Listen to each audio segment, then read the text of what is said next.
1 minute on who on earth I even am. COPA90 is a football business based in London and New York. We describe ourselves as how football feels. We think we do the goosebumps on the back of your neck, the hairs as they stand up, the feeling and the emotion you get from football. We think they do that as well as anyone. We've been described now as the voice of a generation, which we're very proud of, and we believe football itself has an ability to cut through culture. It transcends culture. Here's a little reel of us, and then let's get started.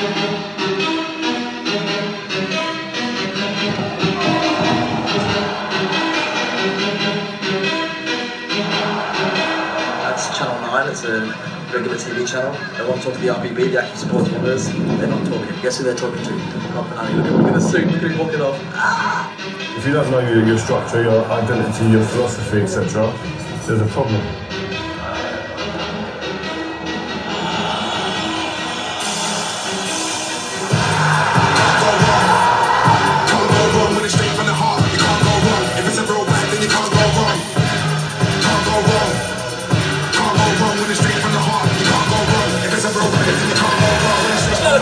Hello, COPA fam. Yo, COPA fam. Welcome to my city. New Delhi. Toronto, Ontario, Kenya, Colombia. New York City. I want to be part of the unity of our people, united by one common thing, and that's football. Can't go wrong. Can't go wrong when it's straight from the heart. You can't go wrong. If it's a real band, then you can't go wrong. Can't go wrong. Can't go wrong when it's straight from the heart. You can't go wrong. Forget about life for 90 minutes. Race on the MC bar. Jump on the stage on the MC bar. Mash up the race on the MC bar. No matter what color you are, no matter what language you're speaking, no matter what shirt you're wearing, you're here for one thing and one thing only, and that is football. We are here for one thing and one thing only, and that is football. Now, everything that we make, when we work with a club like Bayern, when we work with a brand like Adidas, when we're shooting with talent like Thomas Müller, when we're getting 100 million and something views every month, there's thinking behind it that it's fan first. We always think about the fan. And the fan is changing completely. The way we consume the game has altered entirely. We are a great believer that a diet solely of old media cannot satisfy the appetite of a modern football fan. We often joke that a philosophy that is only about suits, sat there in studios, is not enough, frankly, for you lot and the way you consume football now. Everything's changed. In London a year or two ago, you had the authorities at Chelsea getting incredibly perturbed by people holding their phone up and broadcasting the game on Periscope. This has led to platforms like Facebook, Liga MX, one of the biggest leagues, the most exciting and interactive leagues in the world, now playing out through Facebook. Facebook Live's immediate introduction into the world means we have a return path, we have a feedback loop. So it's not one-way broadcast. People broadcast and you can see the comments and you can react to those comments too. The game itself has never been bigger. This is a pre-season match in the States, pre-season friendly demand for football on social channels, on tech platforms, on YouTube and Facebook. Whereas in England, where I'm from, for example, you're seeing a decline in Sky. In America, you're seeing a worrying decline of ESPN. Everything's altered, and it's because of this. The phone in the palm of our hand. Technology has redefined entirely the way us fans consume a game of football. An example we often like to use was in the last season's Champions League, one of the best games maybe in 10 years, Barcelona, PSG. So if you sat there, for example, in England, many people couldn't watch the game because it's behind a paywall they might not subscribe to. So a lot of people saw the game as goals sent to them as graphics or GIFs on WhatsApp from their friends, or they're seeing them as tweets curated by people like COPA90, by Bleacher Report, by betting sites like Paddy Power. This is the means with which they're consuming one of the best games of the last 10 years. At its height, during Roberto's last-minute goal, there were 138,000 tweets sent in a single solitary minute in 60 seconds. So everything is different now. We believe the game is much more about moments too. Moments matter more. This whole world exists, as we know. And if you have, and I'm sorry to have this example, if you have Mr. Messi skinning Boateng, what happens is the moment lives on briefly. People turn it into Mario Kart and Street Fighter. They open up holes, they create cartoons, and you can't help but kind of see it through them. So we call this generation me, you later. It's creative, they craft, they make on the fly, and they send on and share. my example here, which you're going to kind of laugh at, you see in England we have nothing to celebrate, unlike in Germany, so we still have to look back at black and white footage from the 1960s and pretend we're still relevant in football, and we know we're not. But if we take a goal that an English person has seen, I would say 1,000 times in their life, we don't care about it anymore. But what if that goal happened now? What would it look like?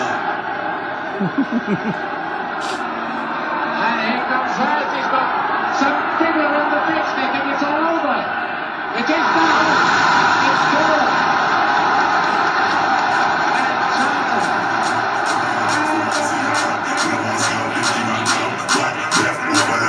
Right, left, over them.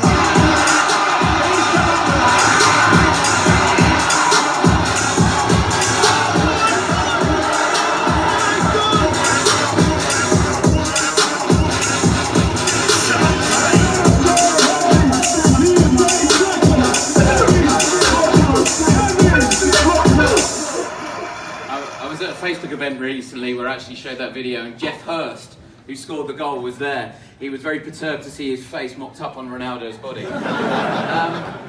So technology's changed everything. What's interesting though is that game, the Barca PSG game, is amazing, incredible match, but it's gone in an instant. There is no big long tail. Even a week later, we weren't really talking about it. We call this half-life of fan attention. Now, I'm not going to speak long about data and stats, because frankly, it's a bit boring. But what you should know, and what you should realise, which is fascinating, if you look at, say, Champions League, the time people search for information about the game is incredibly narrow. So 30% of people are around 1 to 3 days, but nearly 15% is 1 to 3 hours. No more than that. There's barely any people looking a week before a game. It's right on top of the game. Likewise, afterwards, nearly 50% of the people are within an hour searching, and then it disappears. It means for people like Bayern, for brands, for platforms, for you guys, for technology, you're dealing in very narrow windows. Likewise, there's this sort of myth of togetherness, because actually we find that 80% of people watch Champions League alone. That's a UEFA stat, which is fascinating, because you have big kind of fizzy drinks brands and all sorts of brands who assume football is about the camaraderie, the coming together. But a lot of us are sat there in our lounges, in our sitting rooms, in our homes watching it. But who's actually ever alone now? Because we think togetherness is entirely different, because we've all got one of those. So because of that, we're never alone. Whether you're on your iPhone or whatever, that is a universe, that is a portal to so much more out there. And that's not all. Some weird music I've got going on.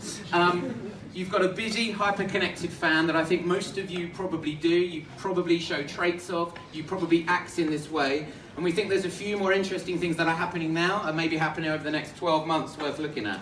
First of all, gaming is so fused now with real life.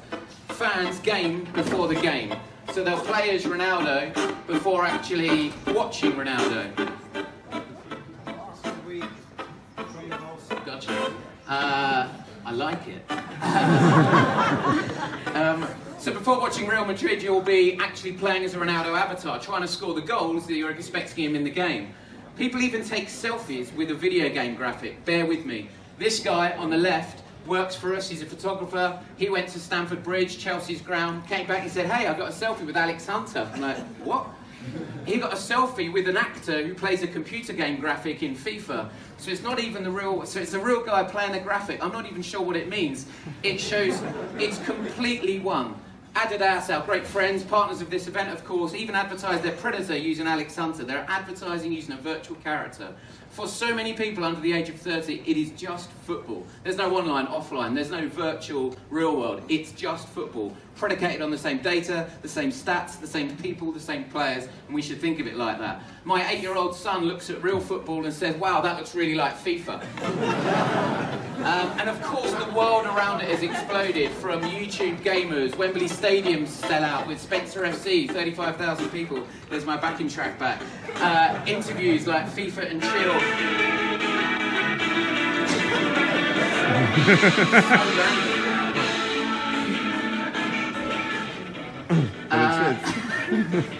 Interlude. This was from the MLS All-Stars. You might know the event, the MLS, as in the US Soccer League, the Major League Soccer. Every year they put an All-Star match on in Chicago, well, in different places. This was in Chicago. And Real Madrid came to play them. They played RefCam for the first time. They used RefCam for the first time. Take a look. Now, I think this looks like a computer game. This reminds me of Guy Ritchie's Nike TV advert from a few years ago. It's quite nauseating. It makes me feel kind of sick because the camera's sort of everywhere. But it feels like you're playing FIFA, right? Now, not everywhere has RefCam yet, but it probably will come within a few years. And more to the point, none of this is staying. Like, how good is that? How in it are you? So it's like an app, but that's the real match. Now, you talked about virtual reality earlier. Well, in 3 years' time, I'll take that virtual reality all day long. I'll consume my football game like that, thank you very much. So there's a whole, I'm going to go quite quick, so I've only got 20 minutes. Gaming is action influence. Gaming is also knowledge influence. So a whole generation under the age of 30 who play games like Football Manager and Championship Manager, they can tell me who the third choice right back is at Atletico Madrid when they're 12 years old. This did not happen in the past. There is a global encyclopedic knowledge of the game that never happened before. FIFA meant we know every single team now. We understand the MLS just as much as we understand River Plate. This never used to happen. We used to be far more tribal. Now it's an absolutely encyclopedic knowledge, and it means that you can almost use games like discovery engines. When we've done work with the likes of Adidas on the Europa League in the past, young fans love it because they get to see maybe Kasper Dolberg at Ajax, who they don't regularly get to see in Champions League, but they love it because they play as him on a computer game. There's a part 2 around the players themselves. So I'm 40. When I was young, this guy was on my wall. He was the captain of Man United. He's called Brian Robson. In 1985, he was everything, but he was a physical piece of paper on my wall. That's as far as I could get. Now, the heroes are superheroes. They are walking gods. They are like deities. They are recreated and reformed in kind of an amazing ephemeral glow. They are made to be walking deities. You can recreate their moves. You can do the tornado with Ronaldo on FIFA. But the paradox is you've never been closer to these gods. You have never been able to be in such close proximity to a player. So my favourite club announced their star signing, their biggest transfer ever, through Pogba making a comedy skit around a swimming pool in LA with Romelu Lukaku fed to me on my Instagram stories.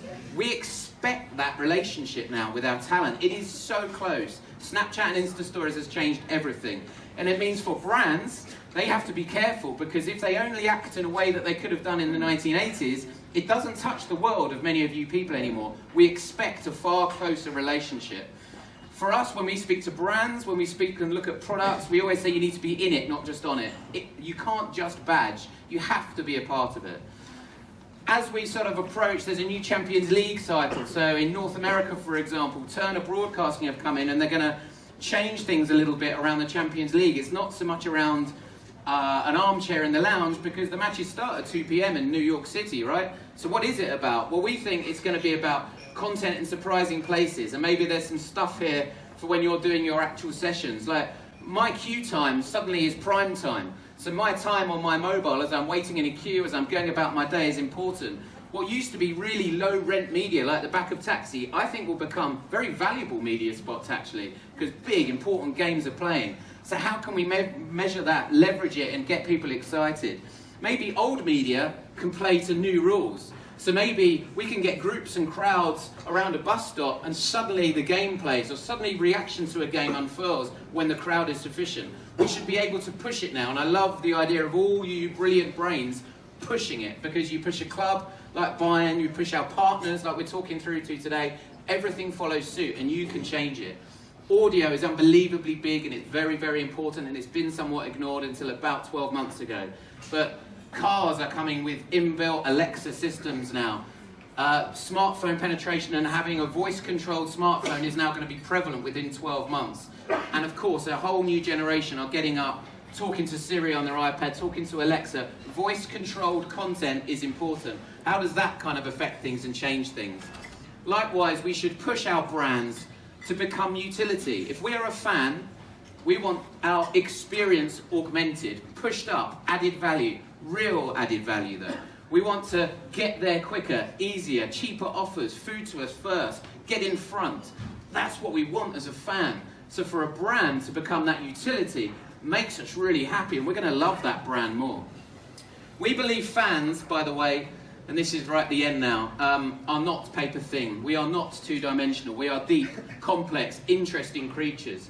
We break it down like this in COPA90. First of all, the one you all recognise is identity. That's the sort of badge on our shirts. That's us being tribal. We have a sense of belonging. We feel camaraderie when we go to the game. Then you have expression. You feel like this is a cathartic almost experience. You're immersed and it's visceral, you can feel it. Escapism comes next, that is freedom. Maybe it's a sanctuary from real life, from normal life, from the hardship of day-to-day business. It's refuge, it's something to go to escape. And finally, there's a legacy. So when I go to Old Trafford and take my 8-year-old son, I walk the same way, I go to the same stalls. There's something of a passing on of tradition. And we think that is cyclical, the way that works. For brands that you're going to be working with on your hack workshops, for platforms, for technology partners, that is a big, rich canvas of opportunity. It isn't just one-sided. It's very deep and very detailed, and it's all the better for it. So above all, when we're thinking of anything in communications, we say this: do not interrupt what a customer, what a fan is interested in. Become what they're interested in. That's the most important part. Thank you.